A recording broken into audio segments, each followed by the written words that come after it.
probably in the summertime, especially between 6 and 12 festivals every Saturday or Sunday. It finally warms up and we all get outside. You know, so the Scandinavians get mad that we don't cover their events either. And so what I would say is if you have an event that's really interesting and different, then that's how you pitch it. It's really going to be why this event on a day when we've got so many other things going on. Unlike TV on the weekends, I'll tell you right now, we are more thinly staffed than Monday through Friday.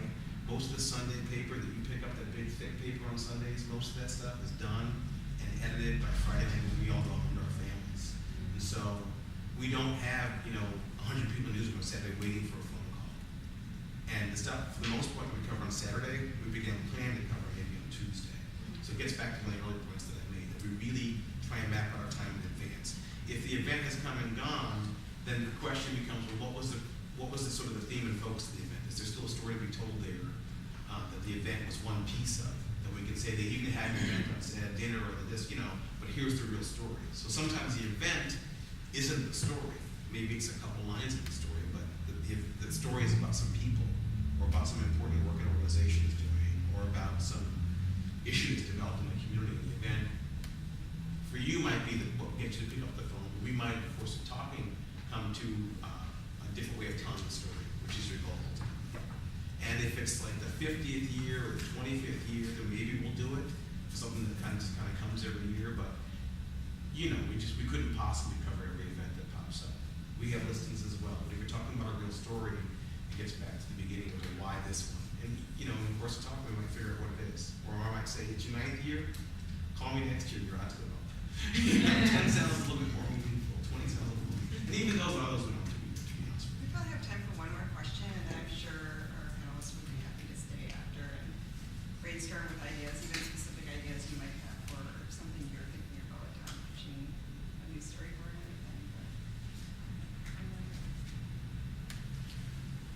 I just have another comment. On your comments say that you don't have a lot of staff from diverse background, but I know that our communities, there are countless number of ethnic newspapers who have volunteers, professionals working with really good stories. And I pick up this paper and there's good stories there.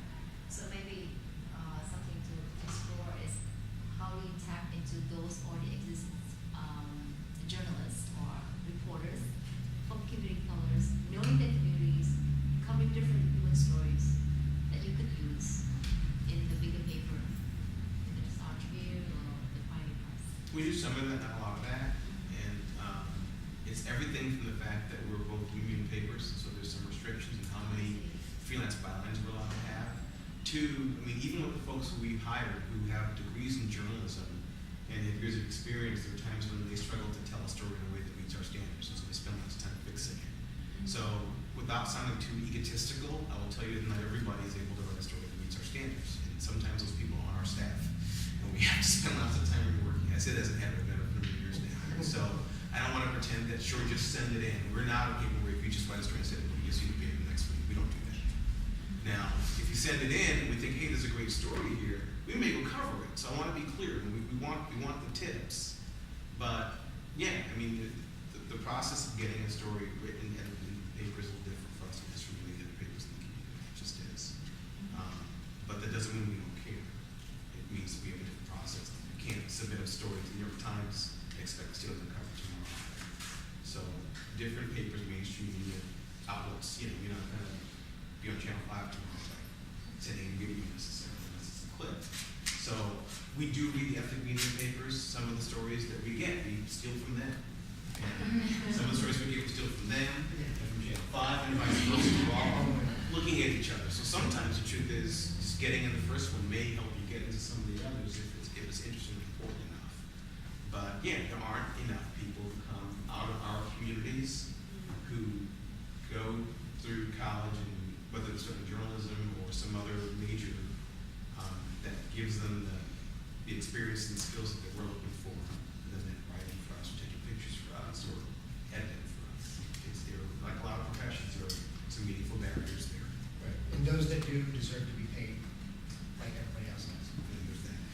But then there are also kind of some avenues to, there's letters to the editor. So there are some other avenues to get your voices in the paper.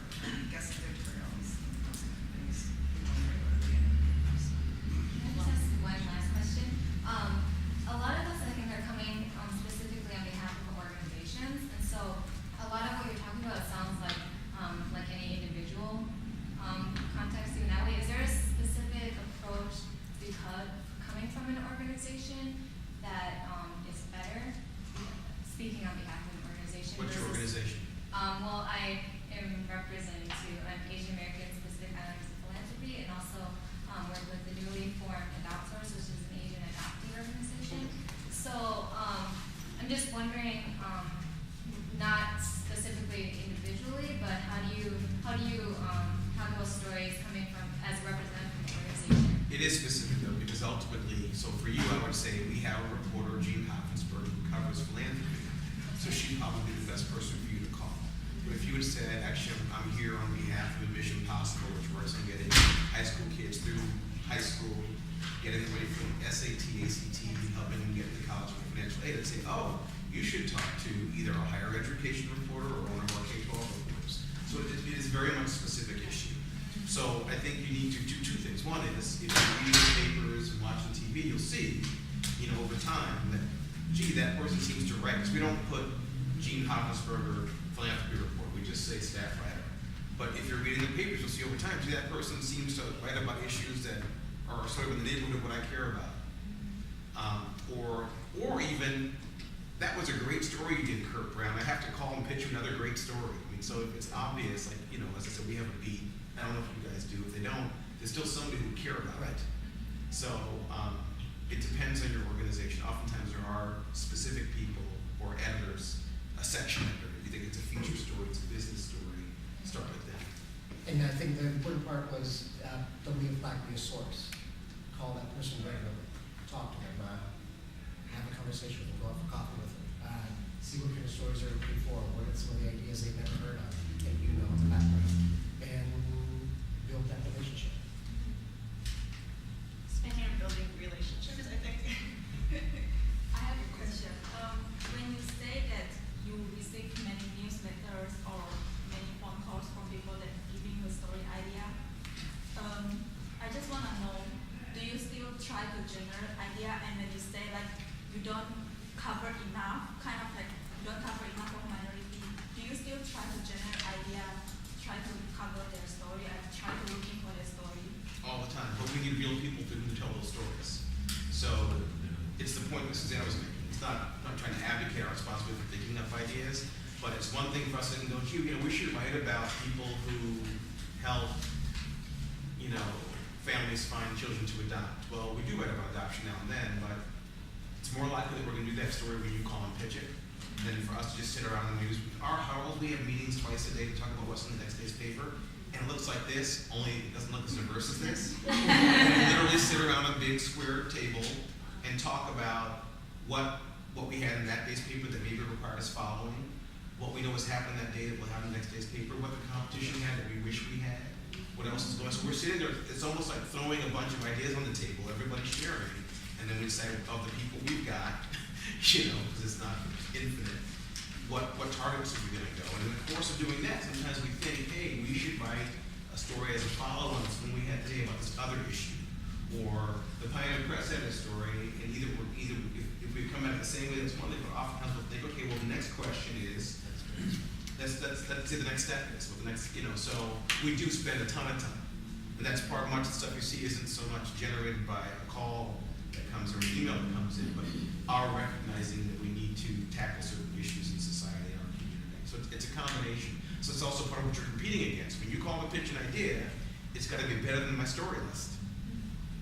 So I'm not trying to intimidate you, but I mean, if you're pitching an idea and I think it's here, and I've got like 10 things I want to do, and my editor expects me to do, that are all up here, that's what you're competing against. But as I said, if you develop a relationship, if you're calling the right beat reporter, then he or she is going to be more inclined to try and pull some string, ask you some questions to figure out, is that a story, is it part of a larger story and something that maybe you were pitching but still fits in?